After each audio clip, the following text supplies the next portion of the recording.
क्या अपनी माताओं, बहुओं, बेटियों सहित किसी भी मतदाता की सीसीटीवी वीडियो चुनाव आयोग को साझा करनी चाहिए क्या? दोस्तों, चुनाव आयोग ने प्रेस कॉन्फ्रेंस की, लेकिन असली सवाल है कि क्या उन्होंने जनता के भरोसे को बचाया या सिर्फ अपनी कुर्सी को? क्योंकि आज जो बातें हुई वो ज्यादा सफाई जैसी लगी, जवाबदेही जैसी कम। आयोग बार बार कहता रहा हमारे लिए न सत्ता पक्ष है न विपक्ष, लेकिन जमीनी सच्चाई सब जानते हैं। जब बिहार में 65 लाख वोटर लिस्ट से बाहर हो गए तब आयोग की नींद क्यों नहीं टूटी? और जब जनता कोर्ट पहुंची तो आयोग ने कहा हम तो पारदर्शी हैं। सवाल ये है दोस्तों कि अगर पारदर्शिता थी तो सुप्रीम कोर्ट क्यों देना पड़ा कि लिस्ट ऑनलाइन डालो? आयोग ने सीसीटीवी फुटेज देने से साफ इनकार कर दिया। मुख्य जमीनी स्तर पर सभी मतदाता, सभी राजनीतिक दल और सभी बूथ लेवल ऑफिसर्स मिलकर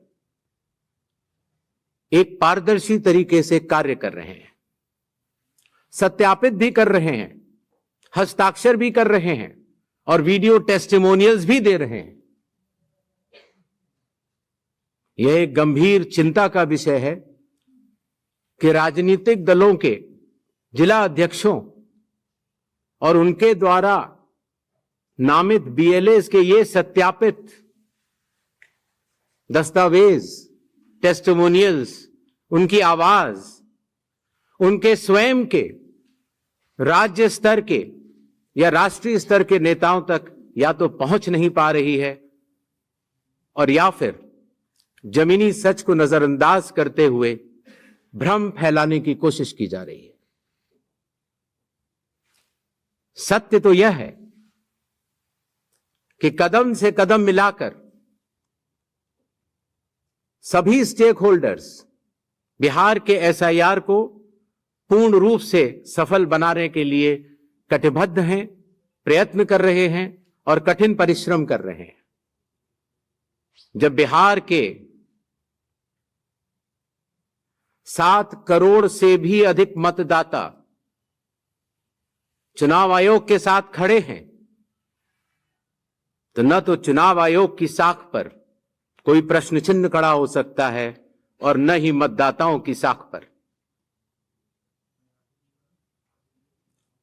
कानून के अनुसार अगर समय रहते मतदाता सूचियों में त्रुटियां साझा न की जाएं, मतदाता द्वारा अपना प्रत्याशी चुनने के 45 डेज के भीतर माननीय उच्च न्यायालय में चुनाव याचिका दायर न की जाए और फिर वोट चोरी जैसे गलत शब्दों का इस्तेमाल करके जनता को गुमराह करने का असफल प्रयास किया जाए तो यह भारत के संविधान का अपमान नहीं तो और क्या है। जहां तक कि मशीन रीडेबल मतदाता सूची का सवाल है,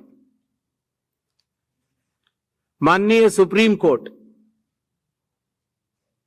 2019 में ही कह चुका है कि यह मतदाता की निजता का हनन हो सकता है। Voter privacy can be breached. हमने कुछ दिन पहले देखा कि कई मतदाताओं की फोटो उनकी अनुमति के बिना मीडिया के समक्ष रखी गई, उनके ऊपर आरोप लगाए गए, उनका इस्तेमाल किया गया। क्या अपनी माताओं, बहुओं, बेटियों सहित किसी भी मतदाता की सीसीटीवी वीडियो चुनाव आयोग को साझा करनी चाहिए क्या? मतदाता सूची में जिसका नाम होता है वही अपने प्रत्याशी को चयनित करने के लिए वोट डालता है। लोकसभा के चुनाव की प्रक्रिया में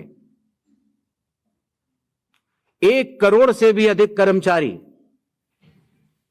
10 लाख से भी अधिक बूथ लेवल एजेंट्स, 20 लाख से भी अधिक प्रत्याशियों के पोलिंग एजेंट्स चुनाव के लिए कार्य करते हैं। इतने सारे लोगों के समक्ष इतनी पारदर्शी प्रक्रिया में क्या कोई भी मतदाता वोट की चोरी कर सकता है?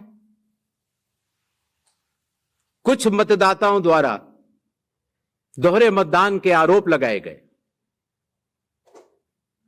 सबूत मांगने पर जवाब नहीं मिला। ऐसे मिथ्या आरोपों से न तो चुनाव आयोग डरता है। मुख्य चुनाव आयुक्त ने कहा कि क्या आप अपनी मां बहन का फुटेज दिखाएंगे? वाह, जनता वोट डाल रही है लोकतंत्र बचाने के लिए और आयोग इसे प्राइवेसी का बहाना बनाकर छिपा रहा है। साफ है कि जहां बीजेपी फंस सकती है वहां आयोग ढाल बनकर खड़ा हो जाता है। 28 सुधारों की लंबी लिस्ट गिनाई गई, लेकिन पेट्रोल डीजल की तरह ये भी सिर्फ इश्तिहार लगते हैं, क्योंकि असलियत यह है कि बीजेपी जहां चुनाव हारने लगती है वहीं अचानक वोटर लिस्ट की स्पेशल रिवीजन शुरू हो जाती है। क्या ये सुधार है या सत्ता को बचाने के हथकंडे? दोस्तों, चुनाव आयोग संविधान का पहरेदार होना चाहिए था, लेकिन आज वो बीजेपी की सुरक्षा कवच जैसा दिख रहा है। आयोग ने अपनी प्रेस कॉन्फ्रेंस से खुद को बचाने की कोशिश तो खूब की, लेकिन जनता जानती है कि लोकतंत्र की हत्या अगर हो रही है तो उसके गुनहगार सिर्फ नेता नहीं बल्कि वो संस्थाएं भी है जो नेताओं की ढाल बनकर खड़ी हैं।